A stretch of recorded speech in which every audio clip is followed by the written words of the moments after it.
87. No, right. Success. 76 as a fail. Okay, so I've got a success at Yeah. 44. perfect. So fortunately, one of you spots the little colony of little shell. They're shells, right? So think of them as these kind of mollusks in shells with triangular shaped creature, cone shaped creatures. They're little spikes sticking out of the sand. So you see the telltale little chitinous, little white little beaks sticking up. And so therefore, I mean, once you've observed them, it's pretty easy. Let's see here. So, right, pretty easy not to step on them. So, in sort of avoiding them, however, you will find that there's a disturbance among them, which is to say they've been moving because they've started to pull a body down into the sands. You can see. I mean, it's a clothes. There's clothes. I mean, there's a human body over there that people are that these things have either come upon. They're mobile enough that they can travel slowly. That either they went over to the body and are now piercing it and pulling it down, or whoever it was blundered into them and got a bunch of doses of the venom and succumbed. It's no way to tell at this point, but that is happening. This is not yet an area with a lot of flies, so just for Vefselk would know in particular that even if you get a little closer to the river, that body would be covered or just there would be a cloud of flies over it. Mm-hmm. But here, there's not. It's just still a little too arid, a little too sunbaked for that to happen. Okay. So that's kind of the situation. There's no smell particularly because it's not decayed. There's no gases emanating off of it. So that's not what alerted you.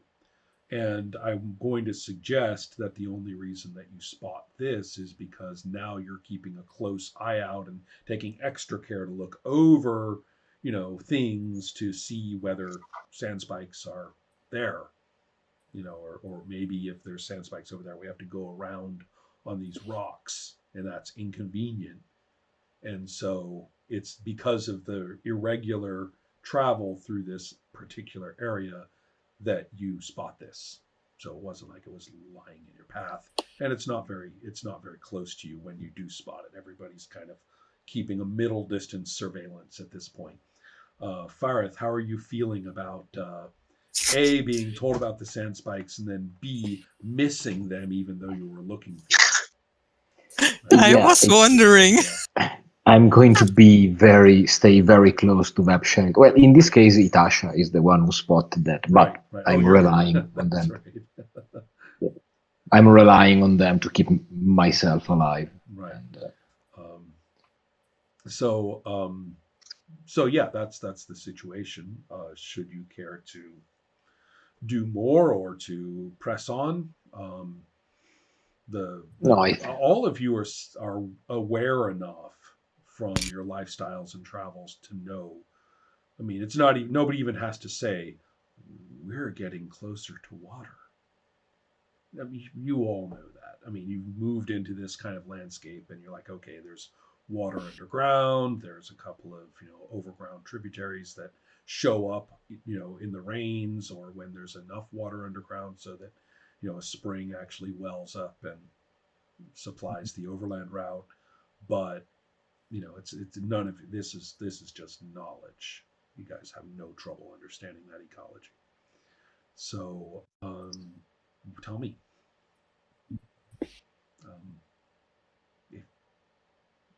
So I think I'm going to ask Itasha how far we are from her village and her people. How many more days? Or Not sure, but why? I figured that we will be taking a stop in. We will be going there before returning to the river town to my people. Did I didn't really plan to go back to the village. I think No, your guys were people not are going the other back. way. Right. You guys did not go And- back toward Ithasha's people. No, Okay. because I get it. she doesn't want to go there right now. Ithasha's idea is that she wants to see your people Right. for Mhm. 2 reasons at least. What do you think, Waseric? Yeah, I think it's Keep some Sure. distance from the river, try to keep the high ground. Yeah, what are we concerned about encountering on the river or near the river? The Big animals. right. I mean, right. I'm not a guess they would hunter. That's congregate. why I'm asking you. I Yeah. usually try to keep to myself as much as possible when I'm going to look for plants or anything like that. and Right. To Okay, to be kind of honest- not get it into trouble, but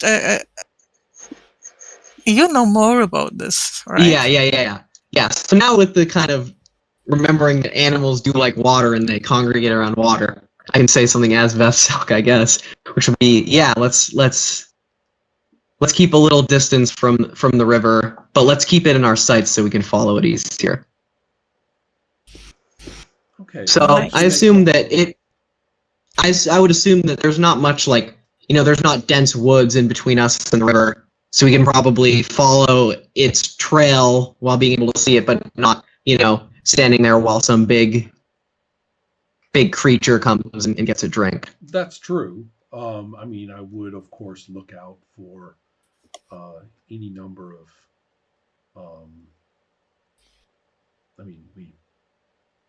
We would be remiss if there were not small, dinosaur-like creatures living in these parts as well. So, certainly, such a creature must exist and could easily be repurposed from a bear or something.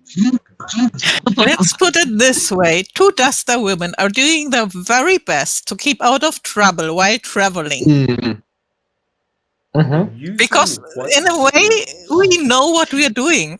Oh yes, I know, but using what skills? Yeah, let me see. Aside from observation, I mean, would the stealth skill apply here? Like I trying to keep out of the sight of monsters while traveling, or is that? I mean, that's kind of an individual skill, It though. depends on what they. It depends on how they describe stealth. Actually, Yeah, let me. Gotta find the skill. May or may not apply. Yeah, because there's 2. I know there's 2 skills about not being seen, and one of them is like standing still while not being seen, and one of them is moving while not being seen, which is stealth. Stealth is moving around while not being seen. Let me Do either of see. you have camp building? I do. Yes. I'm a novice camp builder. Let's have some camp building rolls. Yeah. So which one? Did you also say you had it? Yeah. yep, same Okay. level, I think. Okay. I missed. All right. So I gotta. Let's see what Okay, I got a 27, and my camp building's a 32, so I hit. All right. Excellent. So I'm going to treat that as a blanket roll for this trip, Okay. which is to say that you've on the average made a pretty good camp, each time, and so therefore, yeah. Yes, Helma. I think I want to. Can I roll herbalism to see if I can find any plants that may be useful You're further in a on? whole new ecology. Let's do that. Miss. Oh, bummer. I don't Okay. really know these ones. I may pick something just Right. to take a better look in the evening or something like that. Okay. Or you see, this is the thing that we don't really know how to narrate some of these failures. You could find a patch that happens to have what's left of a patch that just got eaten. Yeah, that sounds Stuff- nice. Right, stuff Let's like go with that. Yeah, stuff like that. It seems. So again, though, I'm really making up the rules for failure for this game as I go along. Yeah, Alright. but that sounds nice. Like plants that have, I would not need the seeds and they are all already gone with the wind, something like that. Right. And so. Okay.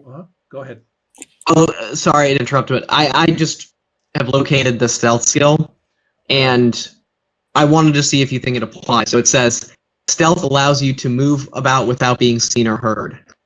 That is like what it says the skill is for, and then you roll my dice to see if I succeed, and then depending on if I fail and how much I fail by, it determines like who detects us being there. That means I'm. So it's yeah, What page is it? Because that means I'm going to need to examine the results. yeah, it's on 92. Okay. Let's do that in a specific context, which Okay. is that I suspect that it makes the most sense for you to proceed by a little bit of individual scouting. Hmm. And when you do the individual scouting, you are particularly attempting to do so in a not being seen way. Right. Okay. Yeah, that makes sense. So in that sense, all I need to know, I believe, is your percent. Oh, I just realized it's not that good. It's only a 17. 17. Good night. Yeah. Let's take Jeez. a look. This might be better.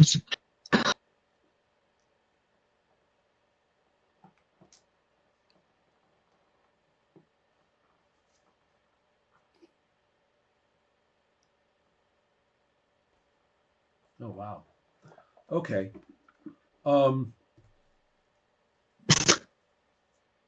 Well, in that case, I